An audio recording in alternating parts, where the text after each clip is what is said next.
Bonjour à tous et à toutes. Je suis ravie de vous retrouver pour cette série d'interviews que je vais avoir le plaisir d'animer. Je suis Farida Kadiri, la fondatrice de l'événement Future Love Manifestation. Et je suis super enthousiaste à cette idée parce que j'accompagne les personnes ambitieuses justement à transformer leurs rêves personnels ou professionnels en réalité.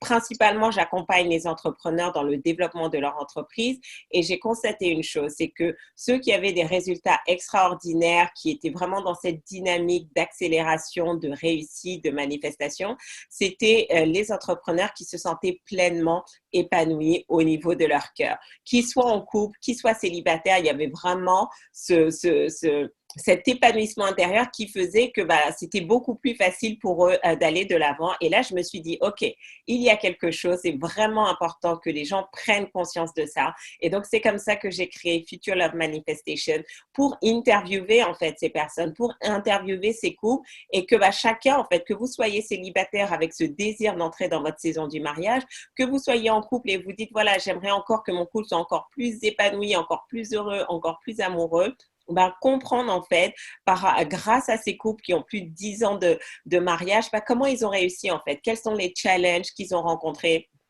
comment ils ont réussi à aller et surmonter. Parce que voilà, j'ai envie de dire, il y a le dicton dit que le fou apprend de ses expériences, mais que le sage apprend des expériences des autres. Et donc, si vous avez envie d'être un couple sage, c'est de se dire à quoi ça sert de faire les mêmes erreurs que les autres, comment on peut capitaliser et justement aller beaucoup plus loin.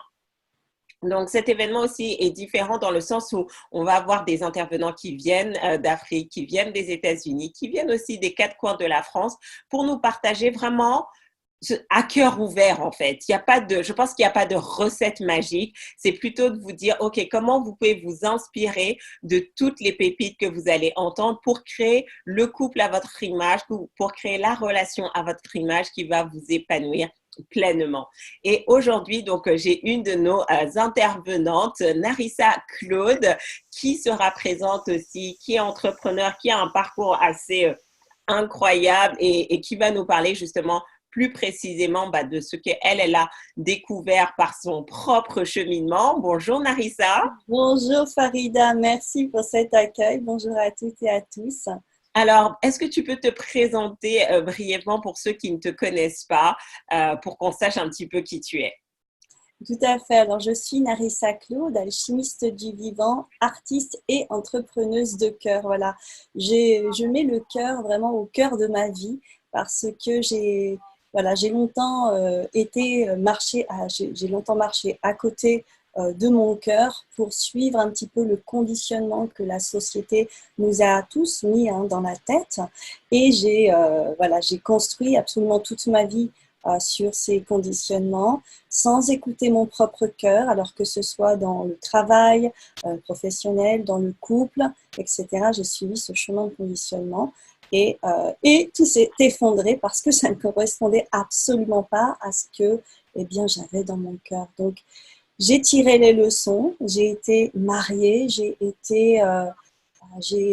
on va dire, accompli ma mission en tant que femme mariée, comblée avec une maison, avec tout le matériel, avec de l'argent, avec du travail. Et au fond, en fait, je ne me sentais pas heureuse du tout. Et un jour, j'ai divorcé, tout s'est effondré. Toutes les valeurs de conditionnement auxquelles je m'étais attachée pour créer ma vie, se sont effondrées parce que voilà, ça ne correspondait absolument pas à qui j'étais. Mais j'ai appris en fait à me relever cette fois-là. Ça a été très très difficile parce que je n'avais finalement plus d'outils. Et c'est avec cette énergie de renaissance que j'ai reconstruit ma vie et que je me suis reconstruit en écoutant cette fois mon intuition, mon cœur. J'ai créé mon entreprise, etc. Et à chaque fois que je déviais dans le sens où j'allais écouter un petit peu ce que les autres disaient, ce que la société disait, à chaque fois, la vie me remettait un petit coup. Hop, c'est pas par là, reviens à ton cœur.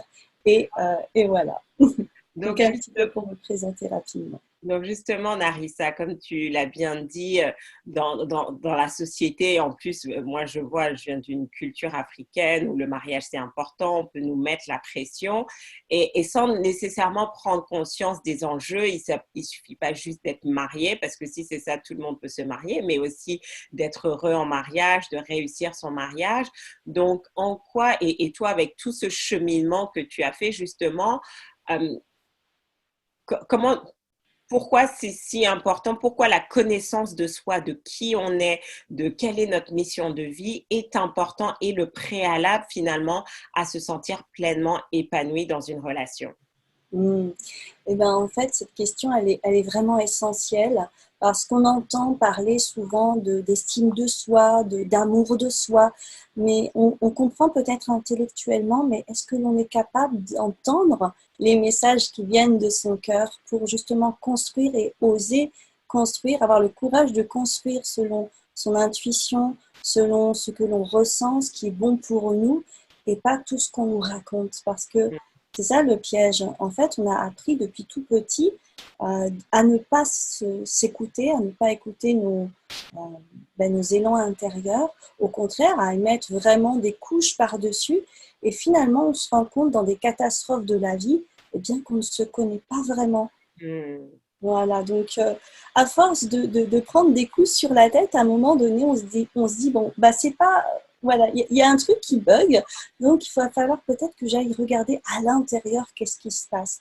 Et Mm. tout ce qui est finalement, tout ce qui se manifeste dans la vie, alors ça paraît un petit peu ésotérique comme ça, mais voilà, de plus en plus de preuves et tout nous montrent que tout est énergie, tout commence dans l'invisible, tout commence dans l'énergétique. Et tout commence à l'intérieur et que tout ce qui se manifeste à l'extérieur de soi, eh bien, c'est le résultat de nos disharmonies intérieures, de nos Mm. conflits intérieurs. Voilà. Donc, c'est pour ça que c'est très important de voir, ben tiens, qui je suis, comment je réagis à telle chose, qu'est-ce qui me fait mal, qu'est-ce qui me fait plaisir, qu'est-ce qui m'épanouit, etc. Ouais, pour ne pas après projeter ça aussi sur Ouais. l'autre ou avoir des attentes irréalistes en fait. Et oui, parce que sinon, ça va créer des petits soucis, des gros soucis Et même. donc, justement, lors de ton keynote à Future Love Manifestation, tu vas nous parler de 5 choses mystérieuses qui nous empêchent d'être pleinement épanouis. Donc, je suis vraiment curieuse moi-même de les découvrir. Mais est-ce que tu peux un peu nous faire un petit teaser et nous donner nous partager voilà, une de ces choses ou sans forcément rentrer dans le détail parce que du coup, vous devez absolument voir pour qu'on puisse déjà prendre conscience aussi que la réussite dans son couple d'abord commence par une réussite personnelle en étant soi-même pleinement épanoui. Voilà, tout à fait. Alors, je vais vous révéler une de ces pépites. Alors, pourquoi c'est mystérieux? Eh bien, tout simplement parce que, comme je vous ai dit dans mon titre, je suis alchimiste du vivant. Alors, Euh, est-ce que tu peux juste expliquer c'est quoi une alchimiste du Tout vivant à pour que fait. les personnes qui n'ont pas l'habitude comprennent? Voilà, donc justement, le vivant, c'est quelque chose de naturel. C'est cette énergie qui régit les lois de l'univers, qui fait pousser les arbres, qui fait que l'on se rend compte qu'on peut conceptualiser, qu'on peut créer un bébé, que l'on peut créer aussi sa vie. Et tout, voilà, c'est cette énergie dont je vais vous parler. Et savoir utiliser et créer cette énergie, eh bien, c'est très important parce qu'on peut créer à la fois des choses qui sont vraiment épanouissantes et des choses qui ne sont pas épanouissantes. Et on a tous un bagage énergétique dû au passé qui nous a été transmis donc, par le transgénérationnel, par le karmique, là si on va dans la spiritualité.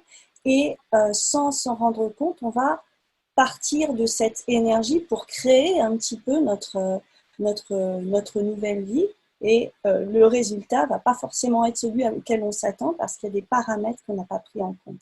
Et alchimiste, ça va être cette capacité à aller prendre finalement les éléments qui existent déjà, à transformer un petit peu leur nature pour leur redonner un petit peu leur lettre de noblesse, donc partir de ce qui existe déjà qui n'est pas forcément harmonieux et qui va en fait pouvoir se transformer grâce au regard que l'on va porter dessus, grâce à peut-être aux émotions que nous allons décider de transformer vis-à-vis de notre passé, de nos parents, de tout ce qui nous a été transmis, parce que On a l'habitude dans notre société, en tout cas, de voir le négatif comme quelque chose de pas bien, donc on le rejette, alors que tout ça, tous ces problèmes, toutes ces choses qui ne sont pas forcément jolies, qui ne brillent pas, sont un véritable humus pour faire pousser, semer des graines et faire pousser en fait des nouvelles choses, des jolies fleurs. Alors pour rester un petit peu dans cette image,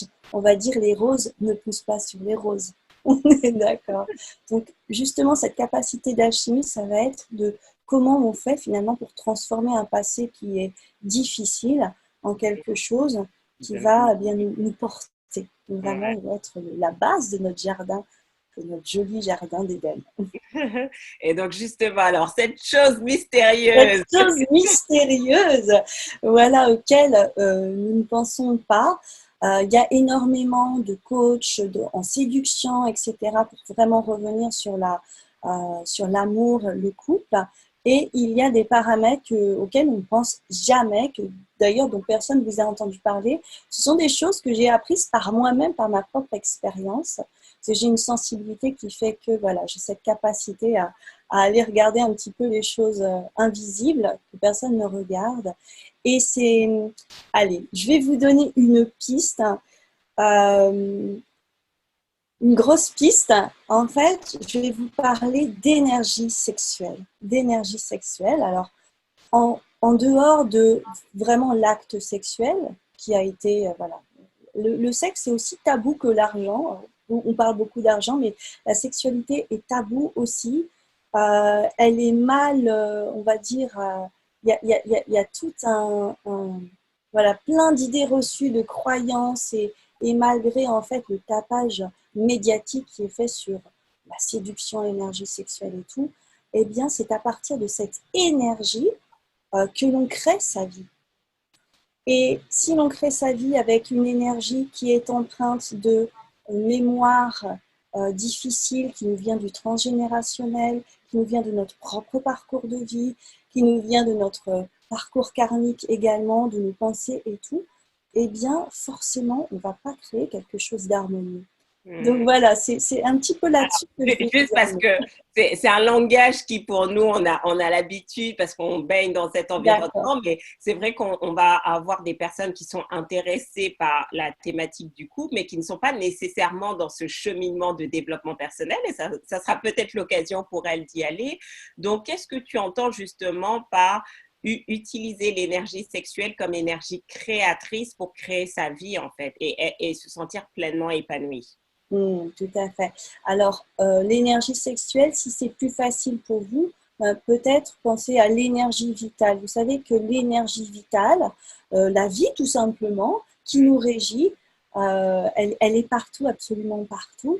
Et je fais une différence entre cette énergie vitale, à partir de laquelle on crée, on fait des bébés, on réfléchit, voilà, c'est une dynamique, on va dire, une dynamique qui permet de vous mettre dans un certain état d'esprit, dans un certain état émotionnel, et avec, à partir duquel vous allez réfléchir, prendre des décisions, aller dans une direction plutôt dans l'autre. Donc Et l'idée, c'est vraiment de, excuse-moi, vas-y. l'idée, c'est vraiment de dire aux personnes, prenez conscience en fait que vous êtes d'abord, vous avez cette énergie vitale qui doit s'exprimer par votre créativité, par la construction de projets. En fait, vous devez vraiment être dans ce mouvement-là et non pas la laisser en termes d'énergie stagnante, c'est-à-dire, bon, bah, j'attends que les choses viennent à moi, mais c'est pas comme ça qu'on déclenche le processus. C'est ce que tu expliques? Voilà, en fait, on a l'habitude de réfléchir donc avec l'énergie du mental pour Hmm. créer des choses, alors que l'énergie vitale, elle vient plutôt du ventre. Vous voyez, les Chinois parlent de hara, l'énergie, voilà, les Indiens parlent d'énergie tantrique, etc. Donc c'est beaucoup plus vaste, hein, tout simplement, beaucoup plus vaste que la simple énergie voilà, de l'acte sexuel. Hmm. C'est quelque chose qui est d'ailleurs considéré comme sacré.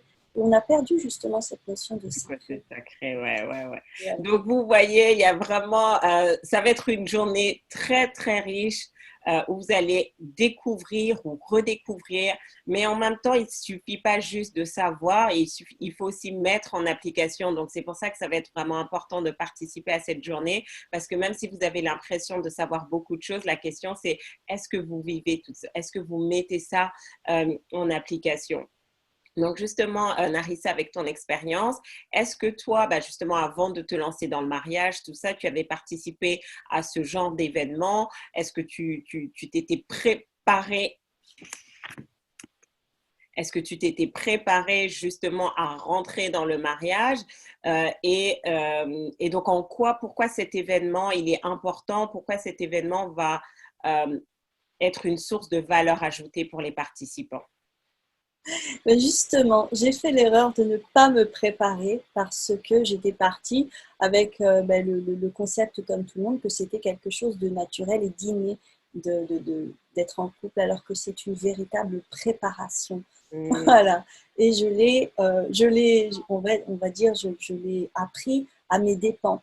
Mais grâce à ces ruptures, ça a été des bénédictions et j'ai su me retourner parce que j'ai cette capacité-là.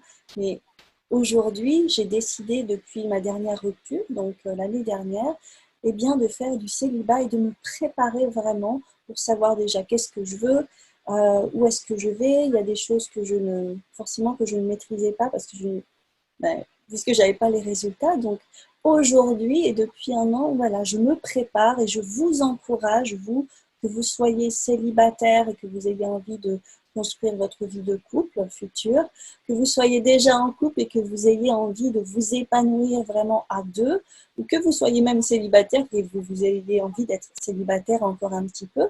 Mais tout ça, c'est comment justement cet événement et le fait d'être entouré de personnes eh bien, qui vont vous inspirer, qui vont vous mettre en lumière des choses auxquelles vous n'avez absolument jamais pensé à regarder et qui vont finalement être le déclencheur qui va faire que vous allez pouvoir transformer votre vie. Tout à fait. Et c'est pour ça, cet événement, ce n'est pas uniquement pour les couples, mais c'est aussi pour les célibataires parce que le plus important, ce n'est pas juste de rentrer dans le mariage, c'est comment vous vous préparez, qui vous êtes et qu'est-ce que vous faites. Et c'est vraiment le concept, on va en parler, c'est vraiment comment rayonner pendant son célibat. Pas juste pour attirer l'homme ou la femme de ses rêves, mais justement pour avancer sur sa mission de vie, pour avancer sur le chemin de sa destinée, parce que justement, quand on marche sur le chemin de sa destinée, ben, on a plus de chances de rencontrer la personne qui nous est destinée, alors que si ben, justement on n'est pas dans cette dynamique-là, on aura tendance justement à nous écarter, à dévier, et donc ça, c'est pas l'idéal. Donc vraiment, ça va être une journée riche. Inscrivez-vous, venez avec vos amis, venez avec vos copines, venez avec toutes les personnes qui, autour de vous, bah, vous avez l'impression qu'elles n'arrêtent pas soit de se plaindre de leur situation ou de se plaindre de leur conjoint. Bah, elles doivent absolument être là. Ça va être un moment très, très puissant. Sincèrement, je suis toute enthousiaste à l'idée de le partager et c'est maintenant en fait. Je me disais, ben non, on va le faire l'année prochaine, tout ça, mais c'est comme si cette année, c'est l'année. C'est vraiment, on est en train de lancer une nouvelle décennie. Cette année, c'est la bonne année justement pour activer les choses parce que les 10 prochaines années vont être puissantes. Est-ce que tu as un dernier mot de la fin, Narissa, pour les personnes qui nous suivent? Alors oui, justement, pour soutenir ce que tu dis, imaginez que vous continuez à faire comme vous avez toujours fait, à utiliser finalement cette énergie ancienne pour continuer. Si vous ne venez pas à l'événement, mais qu'est-ce qui va se passer? Donc comme moi, comme moi, j'ai voulu répéter finalement, j'ai répété malgré moi les mêmes schémas. Et vous allez finalement répéter les mêmes schémas si vous ne faites pas quelque chose aujourd'hui. Ouais. Et ça va peut-être s'empirer. Donc, prenez la bonne décision.